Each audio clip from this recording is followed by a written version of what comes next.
Why does this always go one way? Why are you always talking about what King did for you and how King laid a path for you and how King worked with Mexicans, how King worked with this labor union? You never talk about how you are moving, right? In your advocacy to help the people that King was fighting for. You never come and say, you know what, because King did this and because King helped us here, we're going to help ADOS get reparations. Because it's not just, oh, I support the Voting Rights Act. You throw it out. I don't ever see y'all put no skin in the game in terms of the Voting Rights Act. I see a lot of people here who come and integrate into a white supremacist, racist structure. And King would not have been on board with that. He would say, why are you here if you're just here to become white and keep your head down? Why are you here? And now all they talk about is how, well, we were inspired. Well, look at Coretta Scott King, and UFW farm worker union leader Cesar Chavez attend march on January 15, 1976. Okay, that's wonderful.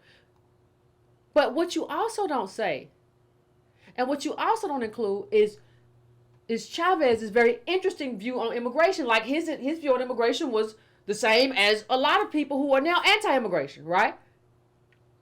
So you put it as if he's a Mexican, in the sense of pro-immigration, open borders, the way Mexico's president was here talking about. That's how you present it. That's not what it was. That's not what he was doing. That's not what Chavez was doing. So Chavez is being misrepresented by you. His politics are being misrepresented by you. So what do you mean about Chavez? Well, he encouraged union members to join wet lines along the Arizona-Mexico border to prevent undocumented immigrants from crossing into the U.S. He accused immigration agents at the border of letting in undocumented immigrants to undermine the labor efforts of Latino farm workers. He understood that this was, what did he understand, fam? That this was a manipulation of capital to undermine American workers, right? That capital has no heart. Capital only values a dollar. From when he co-founded United Farm Workers in 1962 with Dolores Huerta, Chavez took a hard line on illegal immigration. He thought employers would use undocumented workers as strike breakers and that temporary workers would undermine wages of Mexican-American residents and citizens. He even reported some undocumented workers to immigration authorities, Gutierrez writes. But through the early 1970s, it became clear that Chavez's position was out of step with other Mexican-American rights groups. So listen, that's how Bernie switched up. It became out of step. You didn't change your mind, it just became out of step. So that makes you look at this picture with a different kind of context. This is just like it was with King. Hey, we are first and foremost a Christian family fighting for things that are important to us. To the extent that we can build solidarity, we will do that, and it goes both ways. You don't see that when you see the writings of Contreras. It's all about how can we use King and how can we use the legacy of civil rights to extract something from the ADOS community.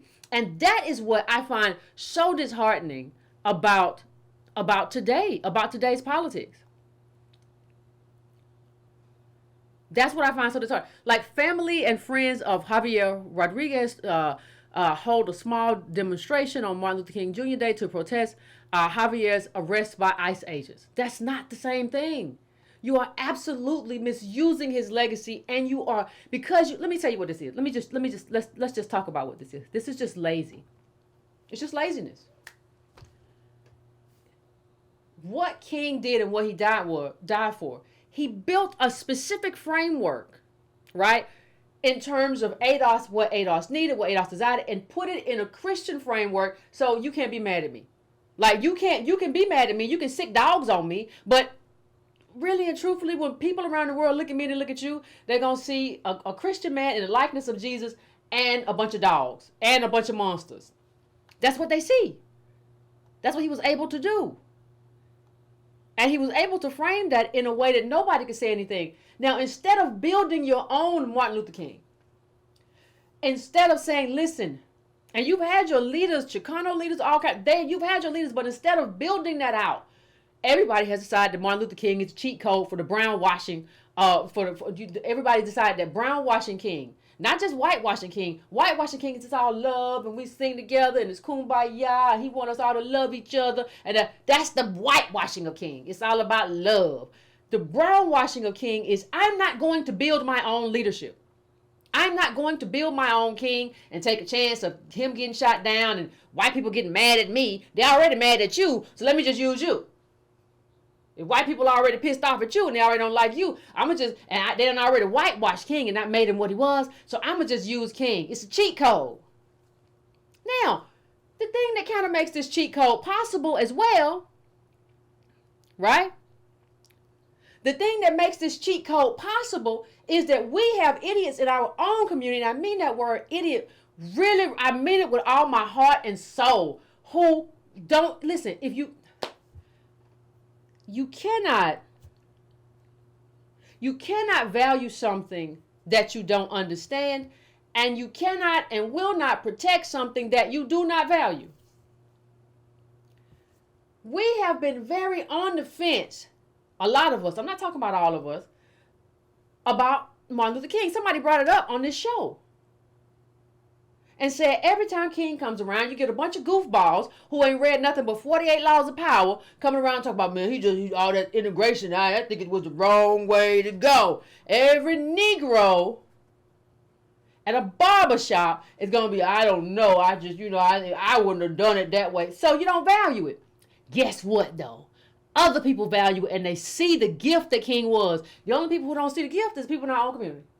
And racist. But even they don't say it no more. They just whitewash King. Oh, well, I love everybody. He wants us to be colorblind. I'm like you. He said we shouldn't see race. My name Jimbo. I don't see race. So the white people whitewash it in a very specific way. We have Negroes who Hotepwash it. Right? Not understanding that, like, King didn't even, and the civil rights movement, they didn't want integration in that way. They weren't trying to just live beside white people. They were trying to integrate opportunity. They were trying to figure out how do we have access to opportunity and capital and a way of life that we deserve in America. King said it. I just want what you said. I just want what you put on paper. Just do what you said on paper. That's it. That's what he said. Do what you said you was going to do on paper. That's it. You got a whole Constitution, Bill of Rights. Do what you said you were going to do. You're not treating me equal. I can't have life, liberty, and pursuit of harmony. I can't even live in my own community. What, the Klan running through? I can't have a life. Built the country, can't have a life. It wasn't about sitting next or standing next to white people. It was about having an equal share of what we built in this country. Even Brown versus the Board of Education, it was about, hey, why does this black school not have anything? It wasn't about, oh, I just love to go in this white school and just sit next to white people. I love white people so much. It wasn't about that. But people who don't read books, they never know anything. And they just go and people say, well, you got a point. And nobody ever asks the people who know. You don't ask them, hey, what about this? What do you think about this? Well, what books do you recommend? You think I should read on this, try to figure out? You don't ask that. We don't ask that. We go around and devalue King, and that leaves a real open space for people who want to go in and take King for their own. And if you don't ever know what King wrote, if you don't know what he said, then anybody can pass you off to anything and say, King said, love your brother, love your sister. Of course he did. He's a minister. Of course he did. And I believe you should. Right? He said that. You don't think King knew we had enemies? You don't think King was being strategic in terms of how he was doing that? You don't think King was doing that to also protect himself? Anchoring himself in Christianity was also, I'm not saying he wasn't, he was, but I'm saying that's also a very good strategic mechanism in play. He was already a minister when this whole thing started. Right? So you don't think that there was another space? We all know King was human, right? You don't think that was something else? Well, I don't really know much about him. You right? Well, how come you don't? If somebody took a bullet for you, how come you don't? How come people know way more about people who just talk and they never did nothing for nobody? Don't care about nothing but themselves, and they just talk on the internet. They don't ever add anything of value. How you care more and know more about what that person said than the person who took a bullet for you on the balcony?